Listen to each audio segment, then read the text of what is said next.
नमस्कार, जय हिंद, वंदे मातरम दोस्तों। स्वागत है आप सभी का हमारे यूट्यूब चैनल स्टडी पॉइंटर्स में। और आज हम आपके लिए लेकर आ चुके हैं एक बेहतरीन टॉपिक स्टीफन क्रेसन का। और यहाँ पर इससे बनने वाले जितने भी प्रश्न हैं उनको हम डिस्कस करेंगे। सबसे पहले यहाँ पर हम कॉन्सेप्ट आपका क्लियर कराएंगे, देन उसके बाद जो एमसीक्यू यानी कि जो क्वेश्चन बनेंगे इससे वो भी यहाँ पर हम साथ में करने वाले हैं। तो सीटेट में जो है इस टॉपिक से काफ़ी प्रश्न पूछे जा रहे हैं, तो हमने सोचा आपके लिए ये वीडियो बनाना ज़रूरी है, इसलिए आज हम इसको आपको कंप्लीट कराने वाले हैं। तो वीडियो को आप लोग लाइक और शेयर कर दें, और चैनल से अगर आप पहली बार जुड़े हैं तो चैनल को सब्सक्राइब जरूर कर लें और बेल आइकॉन को प्रेस कर दें, जिससे कि आने वाली वीडियो का नोटिफिकेशन आपको समय से मिल सके। तो चलिए वीडियो को शुरू करते हैं। तो पहला पॉइंट यहाँ पर बच्चों दिया है, बहुत ही ध्यान से देखना। स्टीफन क्रेसन एक भाषाविद थे जो अमेरिका के थे। तो यहाँ से क्वेश्चन बनता है कि स्टीफन क्रेसन क्या थे। तो ये एक भाषाविद थे, और कहाँ के रहने वाले थे ये, तो ये अमेरिका से बिलोंग करते थे।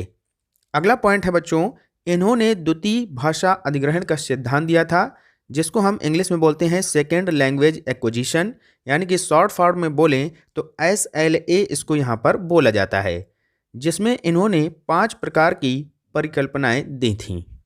तो सेकेंड लैंग्वेज एक्विजिशन क्या होता है कि जैसे कोई बच्चा है, जब वो छोटा होता है तो एक जो भाषा है मातृभाषा वो अर्जित करता है, यानी कि उसकी जो मातृभाषा है वो बिना सीखे वो अर्जित कर लेता है। जैसा उसके साथ एनवायरनमेंट उसको मिलता है, अपने माता पिता से सीखता है, तो उसी से वो अर्जित कर लेता है। उसको किसी भी वहाँ पर शिक्षक या कोई भी वहाँ पर व्याकरण की ज़रूरत नहीं होती है। और यहाँ पर इन्होंने जो बताया है कि वो द्वितीय भाषा का भी अधिग्रहण कर लेता है, यानी कि जैसे कि अगर वो इंग्लिश सीखना चाहता है तो उसका भी ज्ञान उसको धीरे धीरे होने लगता है। तो उसके लिए उसको क्या ज़रूरी है कि वो या तो स्कूल जाए, या उसको ऐसा एनवायरनमेंट मिले जैसे कि उसके माता पिता में कोई अगर इंग्लिश बोलना जानता है और उसके सामने बोलता है तो वो भी भाषा वो धीरे धीरे सीखने लगता है। तो इसका सिद्धांत जो इन्होंने यहाँ पर दिया है उसके बारे में हम आपको आगे डिटेल में बताने वाले हैं। तो इसी को यहाँ पर इन्होंने 5 परिकल्पनाएं दी हैं। आगे क्या लिखा है वो देख लेते हैं। इन्होंने बताया है कि इन 5 परिस्थितियों में रहकर बच्चा दूसरी भाषा को भी अर्जित कर सकता है। तो कौन कौन सी वो हैं वो देख लेते हैं। तो यहाँ पर जो 5 स्थितियाँ इन्होंने बताई हैं, 5 स्तर जो बताए हैं उनको आप लोग याद रखिएगा। पहला स्तर है अर्जन, अधिगम परिकल्पना, इसको एक्विजिशन लर्निंग हाइपोथेसिस कहते हैं। दूसरा पॉइंट दिया है निगरानी परिकल्पना, यानी कि मॉनिटर हाइपोथेसिस। तीसरा पॉइंट दिया है निवेश परिकल्पना, यानी कि इनपुट हाइपोथेसिस। ये आपका काफ़ी इंपॉर्टेंट है और यहाँ से क्वेश्चन आपके काफ़ी बन रहे हैं, तो इसको हम डिटेल में देखेंगे। नेक्स्ट है प्रभावी फिल्टर कल्पना। अगला है प्राकृतिक क्रम परिकल्पना। ठीक है, तो ये 5 स्तर हैं, इनको हम क्रम से यहाँ पर देखने वाले हैं। तो सबसे पहले पॉइंट की यहाँ पर हम बात करेंगे अर्जन अधिगम परिकल्पना की, यानी कि एक्विजिशन लर्निंग हाइपोथेसिस की। यहाँ पर क्या लिखा है, स्टीफन क्रेसन के अनुसार दूसरी भाषा सीखने वालों के लिए दूसरी भाषा के ज्ञान को विकसित करने के 2 तरीके हैं, एक है अर्जन और एक है अधिगम। अब अर्जन क्या होता है और अधिगम क्या होता है ये आपको हम बताने वाले हैं। तो अर्जन सबसे पहले समझिएगा। अर्जन क्या होता है, जिसको हम अर्जित करना बोलते हैं। ठीक है, जैसे कोई बालक जब वो छोटा है तो वो अपनी मातृभाषा जो हिंदी है वो उसे अर्जित करता है, बिना किसी शिक्षक के, बिना किसी व्याकरण या नियम के द्वारा। और अर्जित कैसे कर लेता है, क्योंकि उसका जो एनवायरनमेंट होता है वो अपने माता पिता से उसको अर्जित कर लेता है। जैसे वो हिंदी बोलते हैं तो वही उसी के द्वारा वो उसे अर्जित कर लेता है। अब अगर बात करें अधिगम की, यानी कि सीखना, तो अधिगम क्या कहलाता है कि जैसे कोई अगर वो सेकेंड लैंग्वेज सीखना चाहता है इंग्लिश, ठीक है, तो इंग्लिश सीखने के लिए उसको उस तरीके से या तो इन्वायरमेंट मिले, ठीक है, या फिर वो कहीं ट्यूशन ले, या शिक्षक से उसको वहाँ पर स्कूल जाना पड़े, या व्याकरण की मदद लेनी पड़ेगी, तभी वो इंग्लिश सीख सकता है। तो ये कहलाता है आपका बच्चों अधिगम। अब बात करते हैं दूसरे पॉइंट की। यहाँ पर क्या दिया है कि दूसरी भाषा को इस प्रकार से सिखाया जाए कि बच्चा बिना लर्निंग के भाषा को अर्जित कर ले। ठीक है, अगला पॉइंट है कि इन्होंने माहौल तथा कम्युनिकेशन पर भी यहाँ पर बल दिया है। माहौल यानी कि जो इन्वायरमेंट है उसको अभी हमने बताया कि उस तरीके से उसको इन्वायरमेंट मिले जिससे कि वो जल्दी से जल्दी इंग्लिश सीख सके। चलते हैं आगे, नेक्स्ट पॉइंट देखते हैं। अगला है निगरानी, यानी कि मॉनिटर। अब इसका क्या मतलब है, अर्जन के बाद जब हम भाषा सीखते हैं तो इसमें लर्निंग की वजह से परिवर्तन होता है। यानी कि मान लो जब वो बच्चा कोई इंग्लिश सीखना चाह रहा है तो उतना लेवल उसका नहीं होगा जितने की फ़्लो में वो हिंदी बोलता है। धीरे धीरे ही वो सीखेगा, चाहे वो शिक्षकों के माध्यम से हो, व्याकरण के माध्यम से हो, या फिर कोई ऐसा एनवायरनमेंट हो जहाँ पर कोई भी या तो उसके यार दोस्त में कोई इंग्लिश बोलना जानता हो तो उससे वो धीरे धीरे सीख सके। तो इतना फ़्लो वहाँ पर नहीं बनता है। नेक्स्ट बात करें तो जैसे हम बहुत सारे गलत शब्दों का प्रयोग करते हैं, लेकिन स्कूल विद्यालय जाने के बाद वो सामने आता है और हमारा अर्जन बेहतर हो जाता है। जैसे कि हमने किसी यार दोस्त से सीखा, कोई अगर इंग्लिश बोल रहा है या हिंदी बोल रहा है, हिंदी में मान लो जैसे हमने अर्जन अगर किया है शंकर का, तो शंकर हम पहले इस तरीके से लिखते हैं, लेकिन जब विद्यालय जाते हैं तो वहाँ पर हमें शिक्षकों के माध्यम से बताया जाता है कि बच्चा जो शंकर है वो इस तरीके से लिखा जाता है। ठीक है। अगर इंग्लिश में बात करें तो इंग्लिश अगर बच्चा सीख रहा है तो मान लो अगर उसको पता चला कि स्टडी कैसे लिखा जाएगा, तो जैसे मान लो वो पहले स्टडी इस तरीके से लिखता है, ठीक है, यहाँ पर ए बना दिया उसने। लेकिन जब वो बच्चा स्कूल में जाएगा तो वहाँ पर अध्यापक के माध्यम से बताया जाएगा, उसको सिखाया जाएगा कि स्टडी इस तरीके से लिखा जाता है। तब वो बच्चा इसमें यानी कि मॉनिटर करेगा, इसको निगरानी में रखेगा और अपने आप में ये सुधार करेगा।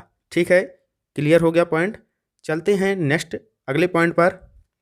अगला पॉइंट जो है निवेश, निवेश परिकल्पना यानी कि जो इनपुट हाइपोथेसिस है, ये आपका काफ़ी इम्पॉर्टेंट है। तो इसमें क्या होता है कि बच्चे को कुछ इनपुट देंगे जो शब्दों के माध्यम से हो सकता है या वस्तुओं के माध्यम से हो सकता है। अगला पॉइंट है कि ये बच्चों के लिए बोधगम्य होना चाहिए। कैसा होना चाहिए? बोधगम्य होना चाहिए। अब निवेश क्या है इसको हम डिटेल में यहाँ पर समझने वाले हैं। अब बच्चे ने मान लो इंग्लिश भाषा यहाँ पर सीख ली, लेकिन उसने उतनी नहीं अभी तक सीखी है जितने फ्लो में वो हिंदी बोल सकता है। तो उसके लिए उसको ऐसा लेवल देना चाहिए, हमें ऐसा इनपुट देंगे बच्चे को कि जिससे उसका जो फ्लो है वो हिंदी के बराबर आ सके। अभी मान लो जो उसका हिंदी का लेवल है वो मान लो इतना है, ठीक है, और जो इंग्लिश का लेवल है वो मान लो इतना है। अभी ये हो गया इंग्लिश का लेवल और ये हिंदी का लेवल। तो अब हमें उसको ऐसा इनपुट देना होगा इस तरीके से, या तो उसको हम कोचिंग के माध्यम से सिखा सकें या फिर उसको स्कूल भेजना शुरू कर दें कोई इंग्लिश मीडियम में, जिससे कि उसका जो इंग्लिश का लेवल है वो हिंदी के लेवल के बराबर आ सके। तो ये कहलाता है आपका इनपुट माध्यम। तो जब हम उसको कोचिंग कराएंगे या स्कूल भेजेंगे तो वहाँ पर उसको टीचर के माध्यम से ये बताया जाएगा और तब जाकर उसका जो लेवल है वो इंग्लिश का वो हिंदी के बराबर यहाँ पर आ जाएगा और तब वो हिंदी के बराबर ही इंग्लिश भी फ्लो में बोलना सीख जाएगा। तो ये कहलाता है आपका निवेश परिकल्पना। यही यहाँ पर दिया गया है। आगे यहाँ पर अगला पॉइंट अगर पढ़ें तो यहाँ पर लिखा है कि बोधगम्य निवेश बच्चों को ऐसे भाषाई अवसर उपलब्ध कराना जो उनकी भाषा से एक स्तर ऊपर हों। यानी कि जब हम एक स्तर उसको ऊपर वहाँ पर उस लेवल का ज्ञान देंगे तभी वो इंग्लिश फ्लो में बोल सकता है और हिंदी के लेवल के बराबर पहुँच सकता है। तो यही बात यहाँ पर लिखी गई है। क्लियर हो गया पॉइंट। चलते हैं आगे। नेक्स्ट पॉइंट है यहाँ पर बच्चों प्रभावी फिल्टर परिकल्पना, ठीक है, यानी कि अफेक्टिव फिल्टर हाइपोथेसिस। ये क्या है? यह एक काल्पनिक बाधा है जो विद्यार्थियों को सीखने से रोकता है। अगर मान लो इसी को हम यहाँ पर प्रभावी फिल्टर जो है इसी को हम भावात्मक भी बोलते हैं। क्या बोलते हैं? भावात्मक भी बोलते हैं। तो अगर कोई बच्चा है मान लो, अगर हम उसको डिमोटिवेट करेंगे तो वो नहीं सीख पाएगा।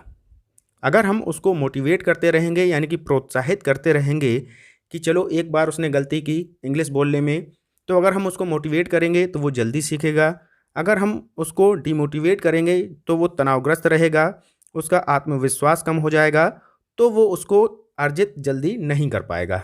तो ये इसका यहाँ पर प्रभाव पड़ने वाला है। ठीक है, क्लियर हो गया पॉइंट।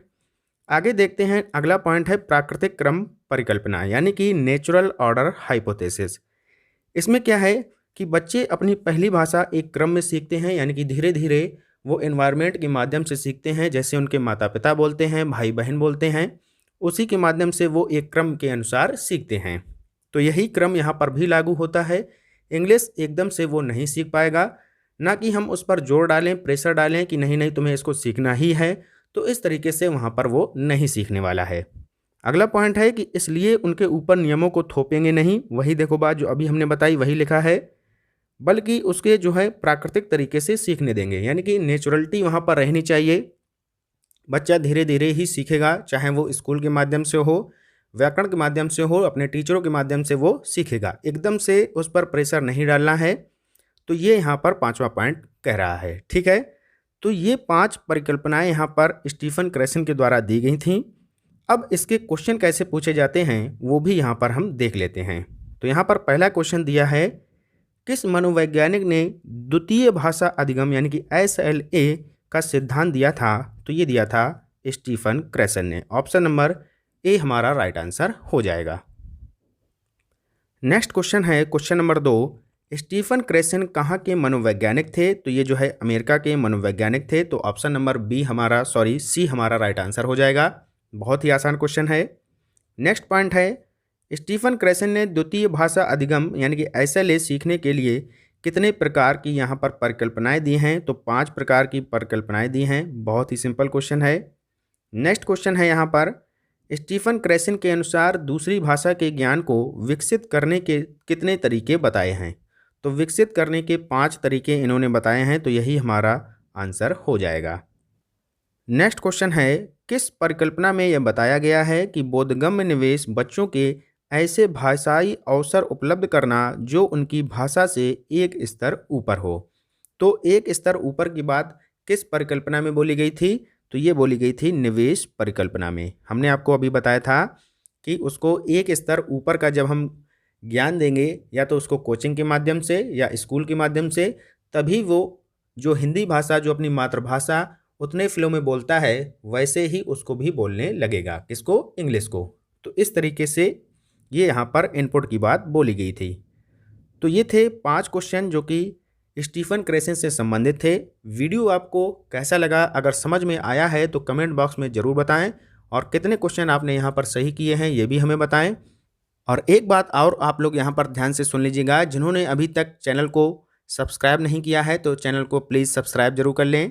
अगर कुछ भी लाभ हो रहा है हमारी वीडियो के माध्यम से तो प्लीज़ इसको लाइक भी कर दिया करें, जिससे कि हमें मोटिवेशन मिलता है कि और भी अच्छा कंटेंट हम आपको प्रोवाइड करा सकें। और जिन बच्चों ने अभी तक टेलीग्राम चैनल को ज्वाइन नहीं किया है तो उसको भी ज्वाइन कर लें, इसका PDF आपको वहाँ पर मिल जाएगा। ठीक है, तो मिलते हैं नेक्स्ट वीडियो में, तब तक के लिए good bye, have a nice day. जय हिंद, जय भारत।